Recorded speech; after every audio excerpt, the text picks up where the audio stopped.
Hey everyone, my name is Lisa Ann, and in this video we are going to be talking about Facebook Gray accounts and Facebook Business Manager. So let's get right into it, starting with a Facebook Gray account. So first of all, have you ever heard of it? Probably not, unless you're one of the few people who made a mistake when trying to set up a business account really just years ago. Facebook Gray accounts are not widely known, and that's because they're no longer available. But I wanted to create this video because I've had a lot of people reach out saying they have one recently. So Facebook Gray accounts, they did serve a purpose at one point, but like I said, they're no longer available. But they were usually made in error when someone was trying to set up a business profile as opposed to a business page. And we all know the only Facebook profile you can make is actually a personal profile.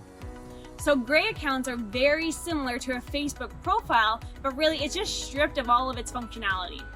So what happened was Facebook realized that people were creating accounts versus pages. So what they ended up doing was just deactivating the ability to add friends, to scroll through news feeds, to have access to that search bar, and really any other application or feature that Facebook now has. You basically couldn't use anything but your one page.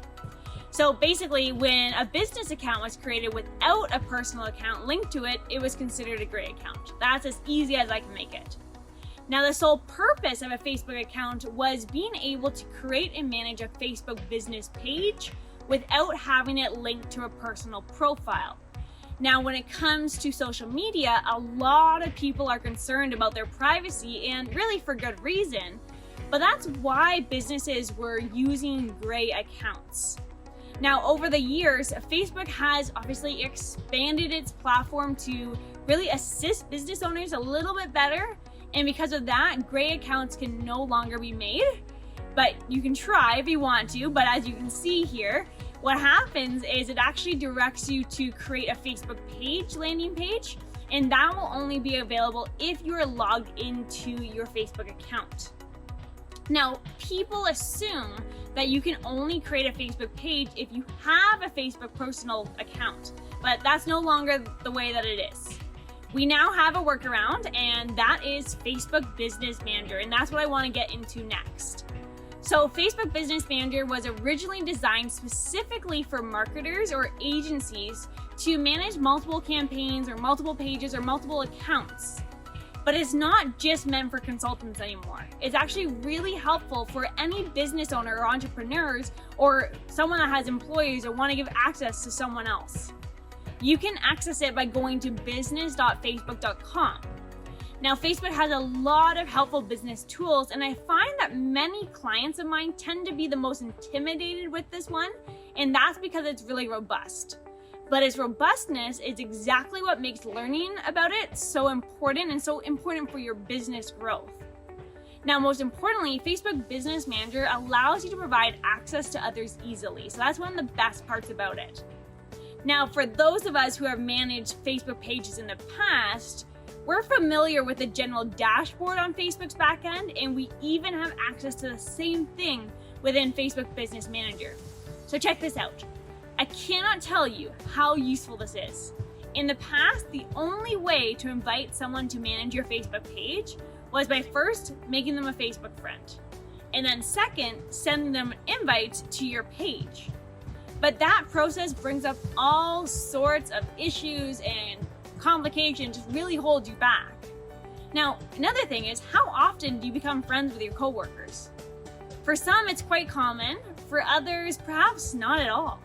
Some people even say, "Ain't nobody got time for that." Some people have no interest in sharing their personal lives with coworkers. So having a workaround or not having a workaround was pretty frustrating for a lot of people. But now, thank goodness, there is one, and that's why I want to share it with you. And like I said, it's within Facebook Business Manager. So you're even able to create a new page inside of your Facebook Business Manager. With many people, you're probably not aware that you can have multiple pages. So here's how you would do that. First, you'll need to make sure that you're logged into your Business Manager account. So again, business.facebook.com. On the left-hand side, you'll see a bunch of columns or a bunch of navigations that you could choose. So make sure you're on the Pages one. And now you're going to want to click on that add button, that blue button on the top, and select create a new page and simply just follow those steps. Now, in order to provide someone else access to your Facebook page, we'd first click on add people, and then we'd be able to choose between these options. So as you can see, you have the ability to assign specific access to people. If you want someone to have full admin access, you click that at the bottom.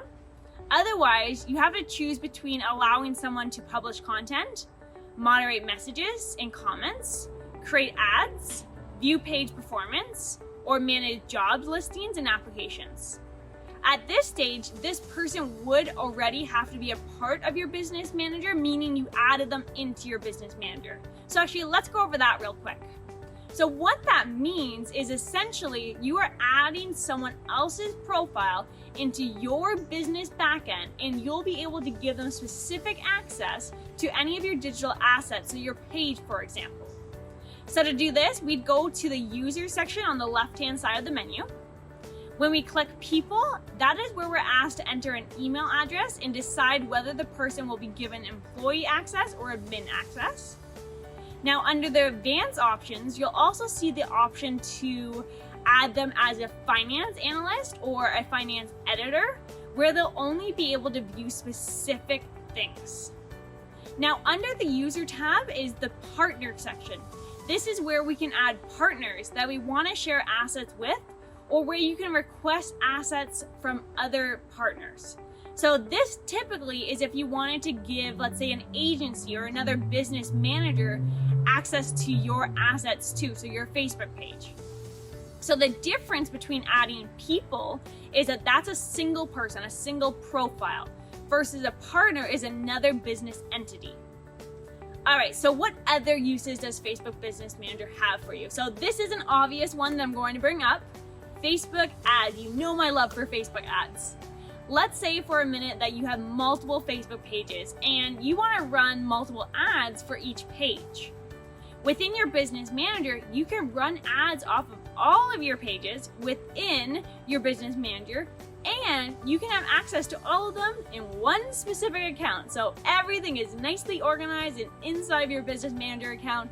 For being a perfectionist, I love everything in one spot. So let's also go through your options in regards to creating some of these other accounts.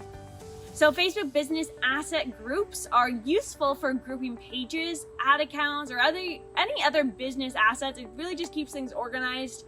Your choices are you can do separate brands or lines of business, maybe even different regions, agencies, or other.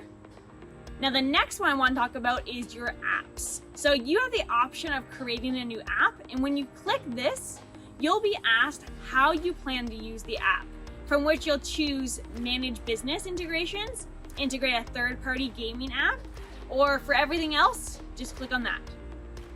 If you're simply adding or connecting an app, you'll be asked for that app ID, so have that handy. Now, Instagram accounts is, of course, one of the more self-explanatory ones, really obvious. This is where you'll connect your Instagram account to your business manager. Now, there is already one inside of this account that I have here for a test, but you'll have the option to add more than one. Now, for lines of business, Facebook gives you the ability to create a line of business to manage permissions and measurements for a group of ad accounts and other assets. Now, of course, what we just covered is only 2 of the tabs on this navigation menu on the left-hand side. We discussed users and accounts, but there's so much more to utilize within the Facebook Business Manager. I highly recommend playing around with it. I'd say one of the biggest benefits of the platform is the ease of providing access to others and the possibility of grand collaboration efforts. In my opinion, Facebook Business Manager should have existed the moment Facebook made business pages available and brands available, but really all that matters right now is that it's here available for you to use and take advantage of. Now, I hope this video has been a good introduction to Facebook Business Manager and its many uses. Stay tuned for more content where we'll dive into more of the nuances with online marketing. Now, if you've learned anything new or anything in this video, be sure to hit on that like button. And if you want more information on how to grow your business using digital marketing and on automation, make sure you subscribe to that channel. But thank you for watching. I'll see you in the next one. Bye for now.